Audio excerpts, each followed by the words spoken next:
Bonjour à tous, bienvenue dans cette nouvelle vidéo du vendredi. Aujourd'hui, on va parler d'un sujet qui touche à la fois à la pratique que je mène en soins, donc celle des soins psycho-énergétiques, parce que le thème du jour, ça va être le subconscient.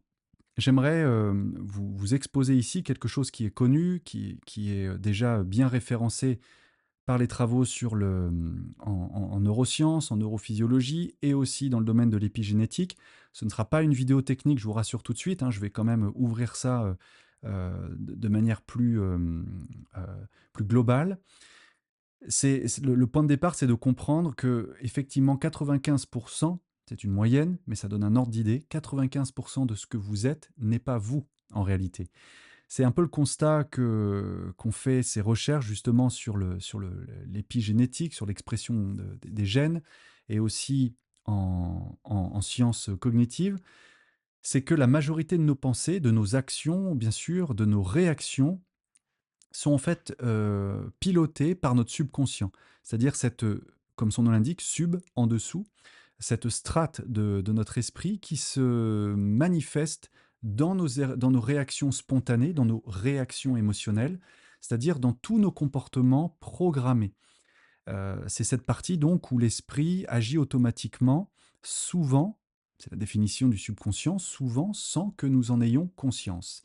Alors, ce que je vais vous expliquer aujourd'hui, ce que je vais vous dire, c'est que il est possible, bien sûr, hein, c'est pas un état de fait immuable, intangible, et qu'on doit subir, il est possible de reprogrammer ce subconscient. Non pas pour suivre d'autres conditionnements, donc non pas pour suivre des injonctions de la société ou de nos parents ou de formations que nous aurions suivies par ailleurs.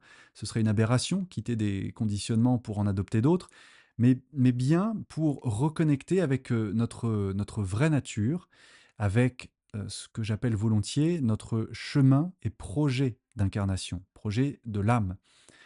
C'est ce qu'on va voir aujourd'hui donc, c'est une vidéo qui s'inspire volontiers, mais qui n'est pas, je le dis quand même, je préfère le préciser, qui n'est pas, je ne suis pas porte-parole des chercheurs en épigénétique, donc je vous parlerai de Bruce Lipton. En France, il y a aussi, Joël de Ronet qui est vraiment un professionnel et qui fait d'excellentes, communications sur le sujet. Donc si vraiment le domaine de l'épigénétique pure vous intéresse, je vous invite à aller consulter tout ça, mais là, ici, je vais plutôt vous montrer, vous expliquer et vous proposer des techniques et une approche, un regard, on va dire aussi spirituel, sur la manifestation, la programmation de notre subconscient et comment interagir avec lui, comment le modifier. On va tout de suite commencer avec donc la première partie qui sera en fait tout simplement de comprendre comment le subconscient dirige notre vie. Parce que il est vrai que notre subconscient contrôle environ 95% de nos comportements. Je vous disais en introduction, c'est un ordre d'idées, mais c'est un ordre d'idées quand même conséquent. Vous imaginez, hein, j'ai bien dit 95, je ne vous ai pas dit la moitié, je ne vous ai pas dit non plus les trois quarts, ce qui serait déjà beaucoup. On parle bien de plus des 9 dixièmes de notre conscience est en fait contrôlée par des programmes subconscients. C'est vraiment l'image ici totalement appropriée de l'iceberg, hein, si vous voulez. Vous avez la partie émergée qui représente une part infime de ce qu'est cet énorme continent sous-marin que craignent d'ailleurs les navigateurs et les navires, et à juste raison, parce qu'on ne sait pas, on ne connaît pas bien les limites de son champ d'extension, et on ne connaît pas les limites de notre subconscient. Donc ça illustre bien, si vous voulez, cette idée qu'il y a un réservoir en dessous du niveau de la conscience, un réservoir d'énergie, de comportement, et qui vont se manifester de manière automatique et rapide, dans des réactions. L'image ici qu'on pourrait aussi donner, c'est un petit peu celle d'un pilote de course euh, peu importe peu importe le sport mécanique, on s'en fiche. L'idée, c'est vraiment de la haute intensité, de la haute vitesse sur un circuit où le pilote ne réfléchit pas consciemment à chaque manœuvre, hein. On est là dans l'ordre du millième de seconde de réaction pour rétrograder, accélérer, mettre un coup de volant, passer, dépasser, peu importe. C'est pas des réactions, pardon, ce sont pas des choix conscients, ce sont des réactions subconscientes apprises par des milliers d'heures de répétition et de pratique, mais donc c'est notre subconscient qui a appris des réactions parfaites grâce à des milliers d'heures de répétition. Et cette image, vous voulez, du pilote de course, eh bien, elle vaut pour nous. Vous n'êtes pas pilote de course et moi non plus, mais en fait, elle vaut pour nous parce que nous avons été programmés, nous aussi, dès l'enfance, par notre environnement, par nos parents, par notre éducation, nos expériences. Et je vous dirais même qu'on a été en fait programmés dès notre incarnation dans la vie intra-utérine, dans le ventre de notre mère, par le jeu du placenta, par le jeu des hormones que l'on a consommées, que l'on a ingérées, qui ont participé à notre structuration, parce que les états émotionnels de notre mère ont directement influencé la fabrication de nos tissus, de nos cellules, et les états émotionnels de notre mère étaient fonction de son propre psychisme à elle, des expériences qu'elle vivait au moment de sa grossesse avec son partenaire, notre père, ou avec un autre homme d'ailleurs. Ça peut aussi déjà influencer hein, le développement de notre état de sécurité ou autre. Mais donc, cet environnement, c'est effectivement en premier lieu nos parents. Ça va être aussi dans les premières années de notre vie, eh bien, notre rapport à l'éducation, donc le professeur des écoles, la maîtresse des écoles, les petits copains, les amis dans la cour de récré, les moqueries, les premiers combats, les premières jalousies.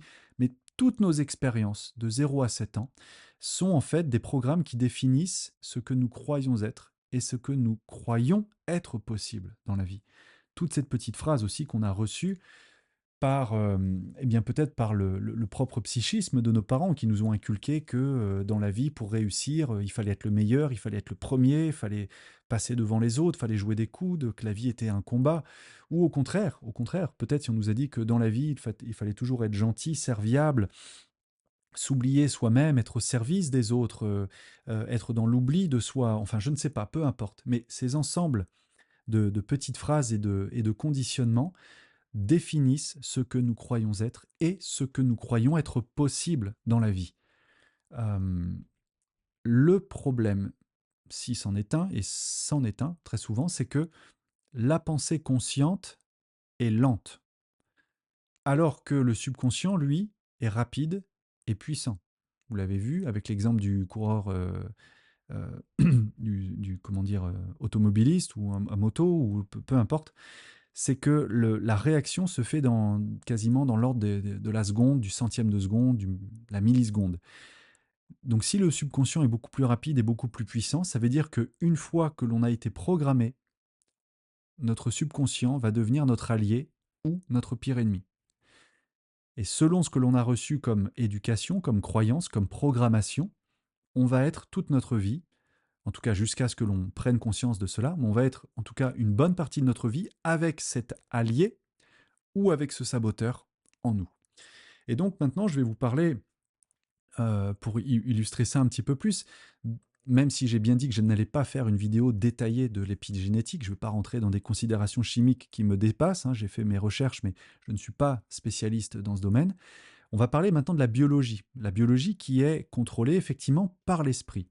Parce que l'une des découvertes majeures de l'épigénétique, donc là-dessus, Bruce Lipton en parle abondamment, Joël de René aussi, même s'ils ont des différences dans l'expression et qu'ils ne sont pas raccords sur tous les points, mais on va dire que l'état des recherches aujourd'hui, et grâce à l'épigénétique, nous montre que ce n'est pas seulement notre génétique qui détermine notre vie, mais que c'est surtout, je devrais dire aussi et surtout, l'environnement et les signaux chimiques qui circulent dans notre sang, contrôlés bien sûr par nos pensées et nos émotions. Il y a évidemment un conditionnement génétique, c'est indéniable. Il y a même, j'en ai déjà parlé, et il y a des études qui expliquent ça, ce qu'on appelle des cicatrices de l'ADN, c'est-à-dire dans le cas de scénarios ou d'expériences traumatiques vécues par une génération ou deux antérieure à nous, typiquement la grand-mère ou le grand-père. Surtout si vous êtes de ma génération, vous avez eu certainement des grands-parents qui ont connu la guerre ou qui sont nés dans l'entre-deux-guerres. Ça a marqué au fer rouge toute une génération avec des hyper stressés, des hyper angoissés, des traumatisés par l'abandon, des traumatisés par la violence ou autre. Et donc, ce que nous montre la génétique à ce moment-là, c'est que oui, ces cicatrices de l'ADN, là où des traumas ont été enregistrés par les anciens, ces traumatismes se répercutent dans la génétique comme une cicatrice dans le génome des descendants, petits-fils, petites-filles, et qui vont, eux, inconsciemment vivre ce stress, alors même qu'ils n'ont pas connu peut-être les sévices ou les violences, ou les crises, ou la guerre, mais leur système a enregistré cette signature comme faisant partie d'eux-mêmes. Donc vous voyez, il y a bien une prédisposition génétique, c'est vrai. Mais les avancées en épigénétique nous montrent, preuve à la pluie, avec des expériences solides, que c'est l'environnement et les signaux chimiques qui circulent dans le sang, contrôlés par les pensées et les émotions, qui déterminent l'expression de ces gènes. C'est-à-dire qu'il y a des comportements qu'on pourrait appeler positifs ou des états de stress qui vont modifier l'expression des gènes. Les comportements positifs, ça va être effectivement des attitudes qu'on qualifierait de positives, joyeuses, douces, tendres, des manifestations qui ont tendance à nous sécuriser. À l'inverse, des tendances, des comportements qui vont générer en nous du stress, de l'angoisse, de la peur, des réactions de fuite ou de combat, donc du stress, vont favoriser le développement et l'expression d'autres gènes. Donc l'implication de cette, si vous voulez, de ce que je vous explique là, de ce que l'épigénétique nous dit, l'implication, c'est que nous ne sommes pas au fond prisonniers, contrairement à ce qu'on a pu croire pendant longtemps, nous ne sommes pas prisonniers de nos gènes. On est, dans une certaine mesure, conditionné par les gènes, mais nous n'en sommes pas prisonniers. Notre corps réagit à la conscience que l'on cultive et aux environnements que l'on choisit. Ça, c'est capital de le comprendre, je le redis ici, nous ne sommes pas prisonniers de nos gènes, et c'est en fait, euh, notre corps va réagir et s'adapter à la conscience que l'on choisit de cultiver et aux environnements que l'on choisit de fréquenter. Si on choisit de fréquenter des environnements toxiques, on va bien sûr toujours vivre dans un état de stress, d'hypervigilance. Si au contraire on choisit d'aller dans des environnements qui vont favoriser notre sécurité, notre expansion, notre confiance, eh bien notre physiologie, notre corps lui-même va pouvoir se détendre et adopter de nouveaux réflexes, de nouveaux comportements. Et ça, c'est capital donc pour bien voir que non, nous ne sommes pas déterminés, il n'y a pas de déterminisme absolu par la génétique ou par l'histoire familiale. Alors, à ce moment-là de la vidéo, si vous voulez, il y a un petit peu ce twist que je vais vous présenter parce qu'il est important, c'est vrai, mais il faut faire, je dirais qu'il y a une prudence à avoir. Donc, le point que je voudrais vous parler, enfin que je voudrais vous exposer ici, c'est celui de l'amour, de la pratique et de l'habitude. Parce que c'est quelque chose que, dès qu'on s'intéresse à l'épigénétique, et notamment à Bruce Lipton, c'est quelque chose qu'on entend. Parce que Bruce Lipton évoque souvent comment les habitudes et la répétition façonnent le subconscient. Il a une phrase qu'il utilise très souvent, c'est fake it until you make it, qu'on traduirait par faites semblant jusqu'à ce que vous y arriviez, ou faites comme si et ce sera comme ça. L'idée, enfin la clé derrière ce message, c'est que la pratique constante, mais pas, pardon, excusez-moi. La clé, ce serait donc que ça passe par une pratique constante, mais pas de n'importe quelle pratique.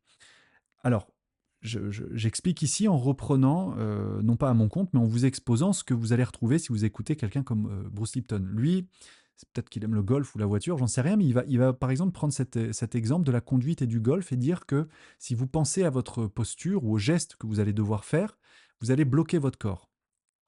Et je suis assez d'accord avec lui jusque-là, parce que c'est vrai que quand on a une pratique corporelle, on se rend compte que quand on est trop conscient du geste qu'on doit faire pour atteindre l'objectif, on se raidit finalement. On perd une forme de spontanéité. On bloque son corps.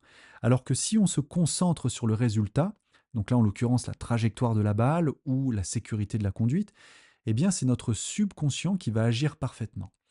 Euh, L'autre illustration pour dire que la clé, c'est donc la pratique constante, c'est de faire référence aux acteurs, au métier d'acteur.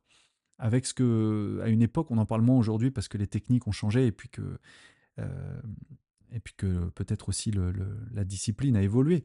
Mais les acteurs américains notamment avaient ce qu'on appelait la technique de l'acteur studio. C'est-à-dire qu'ils allaient entrer dans une forme d'immersion totale, corps, âme et esprit, dans la peau du personnage au point où ils étaient capables de prendre plusieurs kilos, et pas juste 2 ou 3, mais 10, 20 ou 30, passer d'un corps plutôt filiforme à une forme d'obésité ou à une musculature hors norme, homme ou femme d'ailleurs. C'était l'époque où on parlait beaucoup de Dustin Hoffman, de Robert De Niro, chez les femmes, vous aviez... ah mince, j'ai oublié son nom. Cette dame-là qui jouait Le Diable s'habillait en Prada. Bon, j'ai oublié, mais bref, peu importe. Enfin, le but, c'est pas de vous donner des noms, c'est juste de dire que cette culture de l'acteur studio, c'était pour montrer comment finalement on est capable, par la répétition et l'intégration, de se transformer physiquement, émotionnellement, au point d'incarner un nouveau personnage, d'incarner quelqu'un d'autre. C'est-à-dire que le corps et l'esprit, pour ces acteurs, suivent l'énergie qu'ils ont intégrée. Bon, bah, si on fait le parallèle avec vous, moi, l'être humain en général, fake it until you make it, faites comme si et ce sera comme ça. Le message clé, c'est de dire qu'en passant par la pratique, la répétition, et de laisser le subconscient agir, on peut arriver à un nouvel état d'être, mais en choisissant, et c'est là où moi je mets un bémol, mais en choisissant des programmes alignés avec votre objectif profond. Et c'est là où je voudrais nuancer et apporter en tout cas ce que moi j'ai identifié et ce qui me paraît essentiel, c'est que choisir une nouvelle direction de vie, oui, reprogrammer son mental subconscient par la pratique et la répétition, oui, mais pas sur cette idée un peu trop fantasmagorique, New Age, que l'univers est un grand catalogue et qu'on peut choisir ce qu'on veut et devenir ce que l'on veut, parce qu'on entend beaucoup ça. Choisissez de devenir qui vous avez envie d'être. Choisissez de devenir ce que vous voulez. Soyez la meilleure version de vous-même. Comme si en fait on pouvait se réinventer totalement en dehors de toute, j'ai presque envie de vous dire, de toute contrainte ou de tout déterminisme. Ça, je pense que c'est une erreur. Je pense que c'est un leurre. Je pense qu'il y a ce qu'en bon français et en latin on appelle la fatalité, fatum, c'est-à-dire le destin, qu'on a une prédestination qui est en fait le chemin d'incarnation, le projet d'incarnation de notre âme, et que reprogrammer son mental, c'est possible, bien sûr, mais ce n'est pas simplement choisir ce que l'on veut comme dans un grand catalogue d'abondance universelle, hein, vous savez, vous avez tous entendu ça comme moi, l'univers qui est un... C'était dans The Secret, ça, dans le livre Le Secret, où en gros il y avait qu'à choisir et à commander, passer commande auprès de l'univers. Bon, là je pense qu'on en est revenu 20 ans après, on a vu que c'était quand même pas mal de conneries. Toujours pareil, derrière une connerie, il y a une vérité et après ça va être poussé à l'extrême, dérivé pour vendre du rêve, vendre des trucs. Il y avait quelque chose de bon à la base, mais ça a été dévoyé. Donc non, je pense pas qu'on peut choisir comme dans un catalogue d'abondance universelle. Il ne choisit pas, il ne choisit pas. Il ne s'agit pas seulement de cocher des désirs superficiels, mais en fait de reprogrammer notre esprit, notre mental, euh, à partir de nos besoins profonds, c'est-à-dire choisir ce qui est aligné avec notre destin, avec notre âme, avec donc en astrologie ce qu'on appellerait l'axe des nœuds lunaires, pour bien voir ce qu'est notre destinée au fond, et comment nous harmoniser là-dessus pour que notre vie devienne beaucoup plus fluide. Et cela revient à la maxime connais-toi toi-même.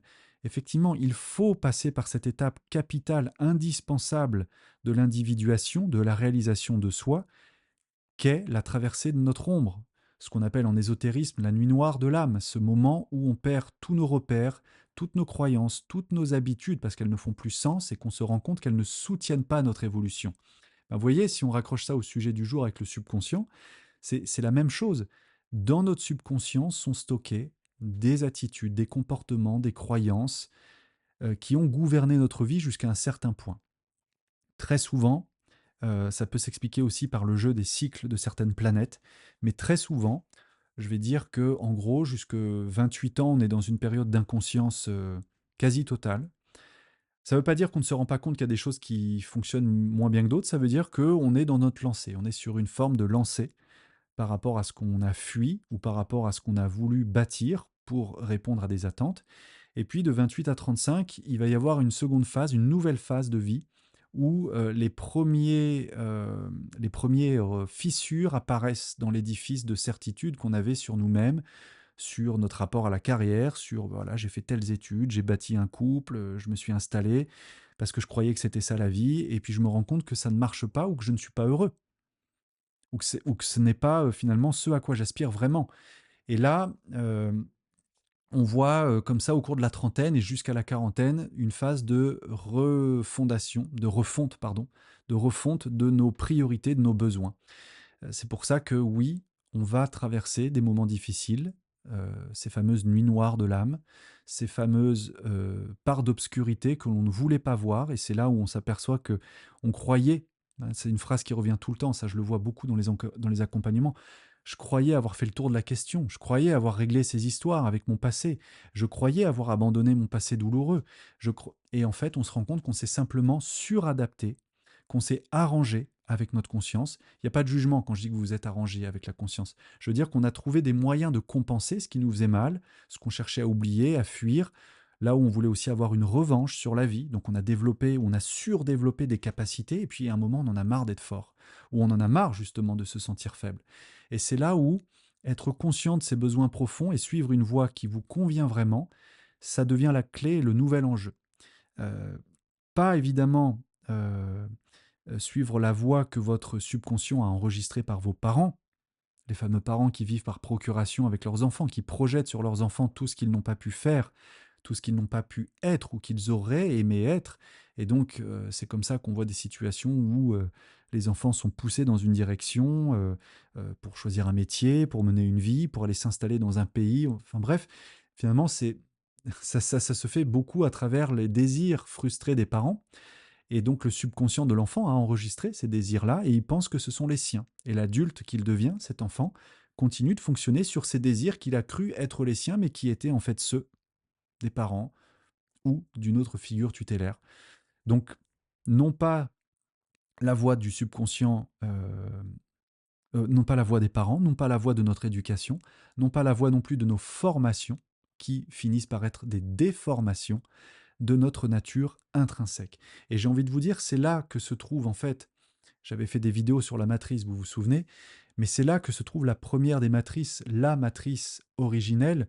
C'est en fait cette grille de perception erronée, ce que le docteur Wayne Dyer, que j'ai parfois nommé, que j'ai parfois cité, appelait vos zones erronées, c'est-à-dire ce, cet ensemble de, encore une fois, j'ai envie de dire, de croyances et de programmes que l'on a cru être nôtres, que l'on a fait nôtres, mais qui n'étaient pas en fait qui n'étaient pas nourrissants pour l'individu que nous sommes profondément, pour l'âme que nous sommes. C'est en ça que ce sont des zones erronées, que ce sont des perceptions erronées, et qui nous font percevoir le monde à travers des filtres qui sont finalement incompatibles avec notre véritable être intérieur. Et donc pour sortir de cette matrice originelle, il faut retourner à soi-même en effet et réaligner sa programmation avec notre nature profonde, c'est-à-dire avec notre âme. Donc c'est là où effectivement il ne faut pas avoir de complexe euh, nourri à cause de ce que l'on nous véhicule aujourd'hui quant au fait de s'occuper de soi. J'entends et j'en suis un peu navré, mais bon, je peux comprendre pourquoi en fait. J'entends beaucoup dans les médias notamment, et puis aussi dans les conversations en société, qu'il y a tout un mouvement très égoïste aujourd'hui. Égoïste, notamment dans la sphère du développement personnel, parce que les gens s'intéressent plus à eux qu'au sort du monde. C'est un peu le constat que l'on fait, et je pense que c'est le constat que les personnes qui n'ont pas compris ce qui se cachait derrière ce mouvement de retour à soi euh, ce que ce mouvement donc indiquait, c'est qu'en fait, il y a un retour à notre vraie nature. Il y a un besoin fondamental de revenir à ce que l'on est, à nos valeurs, à nos besoins, dans un monde qui change très vite, dans un monde qui devient très artificiel, dans un monde où on privilégie le sens de la communauté, le sens du transcendant, alors que il ne peut pas y avoir de rapport sain à l'extérieur tant qu'il n'y a pas de paix et de rapport sain à l'intérieur. Cette idée en laquelle je crois intimement, qui est vraiment chevillée à mon corps et à mon âme, c'est que, comme disait Krishnamurti, euh, on ne peut pas régler le problème de la violence dans le monde tant qu'on n'a pas réglé le problème de la violence en soi. Et la première des violences, elle consiste à surimposer ce que l'on devrait être à ce que l'on est, en croyant que ce que l'on est mal, parce qu'on s'occupe de soi, parce qu'on nous dit ou on vous dit que vous êtes un mauvais consommateur, que vous êtes un mauvais citoyen, si vous ne faites pas ceci, si vous ne faites pas cela, que vous ne vous préoccupez pas suffisamment de l'autre, si vous ne prenez pas parti dans les conflits, si vous ne vous positionnez pas pour ou contre des partis politiques, bref, bref, bref, bref, bref. Et c'est comme ça qu'on en arrive à cette aberration de dire nous sommes dans une société de gens égoïstes qui s'occupent et qui pensent trop à eux et pas assez aux causes collectives. Alors bien sûr, cas mis à part des, vraiment c'est même pas de l'égoïsme, c'est une forme égotique, aiguë, c'est-à-dire, une forme de presque de narcissisme pervers, où les gens prennent plaisir à faire le mal, pour satisfaire des besoins égoïstes. Là, d'accord, oui, je peux comprendre. Mais quand en fait, on a compris qu'il fallait retourner à soi-même pour réaligner sa programmation avec sa nature profonde, c'est pas de l'égoïsme, c'est quasiment, une mission de sauvetage, individuelle et finalement, planétaire. On ne pourra pas changer quoi que ce soit dans ce monde si on ne commence pas par se guérir soi-même. Donc, dans cette idée de guérison, eh bien, effectivement, on a cette chance aujourd'hui, à l'ère du Verseau, d'avoir tout un ensemble de techniques que l'on ne connaissait pas avant, grâce aux neurosciences, grâce aussi à la technologie. Il faut voir le bon côté des choses. L'ère Verseau nous amène tout une émulation intellectuelle, technologique autour des neurosciences qui font qu'on comprend mieux le cerveau. Donc, on est mieux capable de comprendre comment fonctionne notre mécanique intérieure et, euh, et mentale. Donc, il y a toutes ces techniques de l'auto-hypnose, des affirmations, de la méditation, des intentions collectives. Celle que moi je pratique et que j'aime beaucoup, c'est effectivement celle plutôt de la posture corporelle et de l'intégration cérébrale pour ne pas oublier, si vous voulez, dans l'intégration consciente et subconsciente, la dimension corporelle, émotionnelle et mentale. Il faut que ce soit les trois. L'être humain est un être qui fonctionne dans sa constitution occulte en, de manière holistique, avec un corps dense, avec un corps liquide, avec un corps gazeux, physique, émotionnel, mental, avec un corps spirituel. Et quand on veut arriver à manifester quelque chose, il faut se souvenir toujours que la matière, c'est de l'esprit à son taux vibratoire le plus dense, et que l'esprit, c'est de la matière à son taux vibratoire le plus élevé. Donc on ne peut pas faire l'économie dans quelques actes transformateurs, dans quelques démarches transformatives que ce soit, on ne peut pas faire l'économie d'un de ces éléments. On ne peut pas négliger le corps. On ne peut pas négliger le mental au motif que ce serait trop mental, ou négliger l'émotionnel au motif que l'émotionnel, ce serait une perte de temps parce que c'est trop sujet aux fluctuations.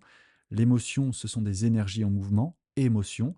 Le corps physique, c'est le réceptacle, la partie soma qui va manifester nos états psychiques.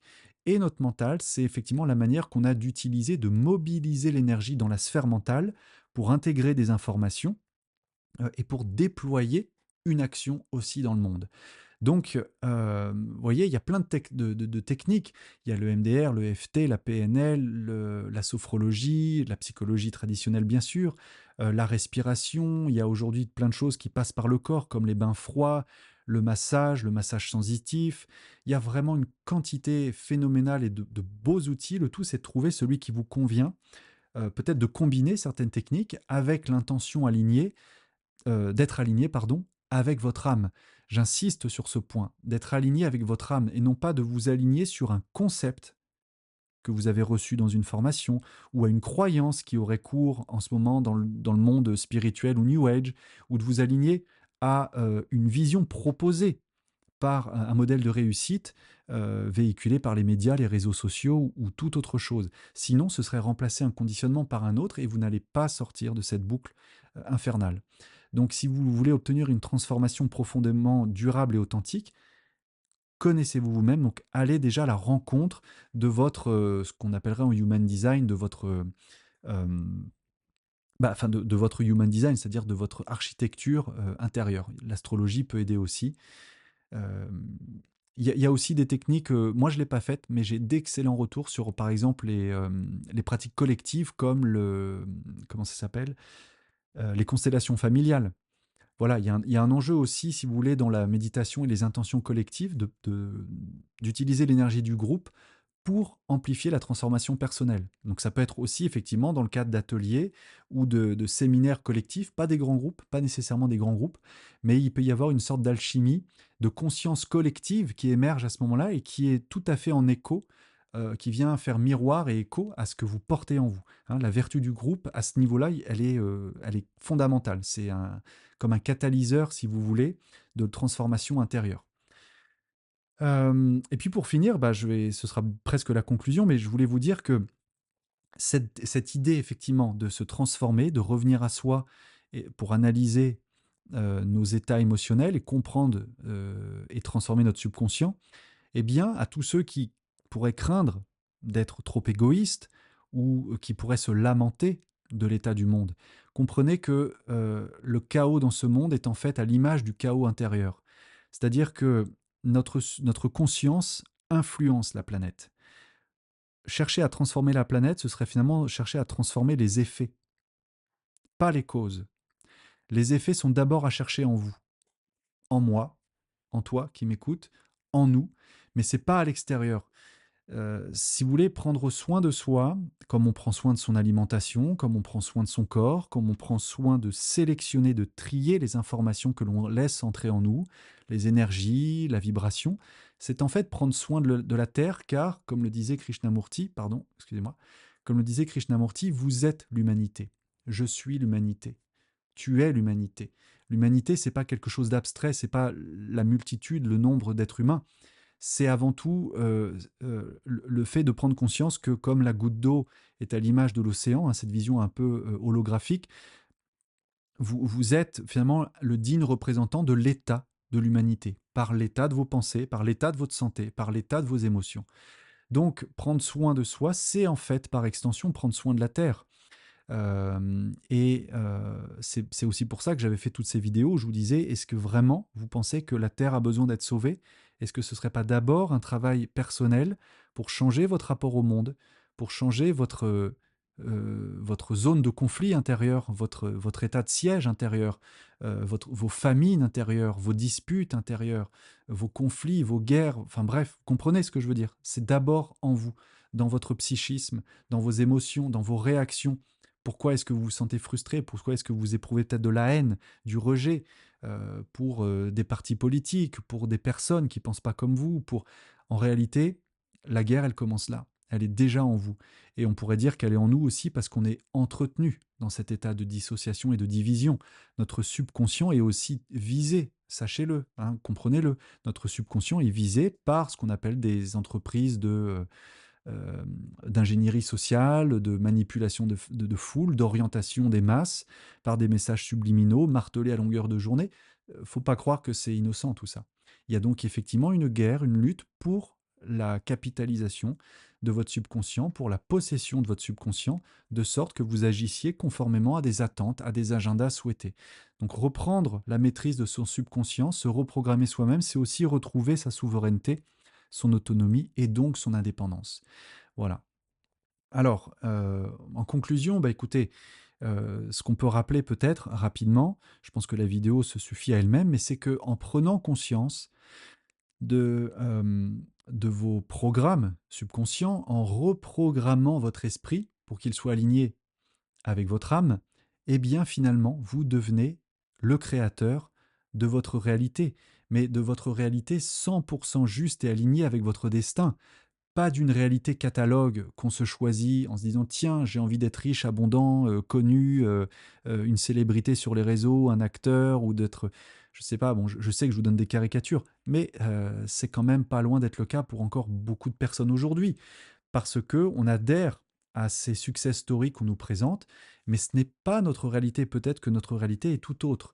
Et donc pour ça, il faut se connaître. Il faut aller à la rencontre de nos parts d'ombre pour savoir qui l'on est au fond, pour pouvoir s'aligner corps et âme sur notre destin. Et donc à ce moment-là, oui, on a cette chance s'offre à nous, cette voie s'ouvre à nous de vivre pleinement dans l'amour, dans la coopération, pour influencer positivement notre environnement, faire de notre vie sur Terre une véritable expérience de joie, de paix, de sérénité, même si sur cette Terre, tout n'est pas joie, sérénité et paix, bien sûr. Mais en tout cas, cette contribution, elle est active et dynamique si vous le faites déjà en vous. Rappelez-vous, 95% de ce que vous êtes n'est pas vous, jusqu'à ce que vous décidiez de le transformer consciemment. Voilà.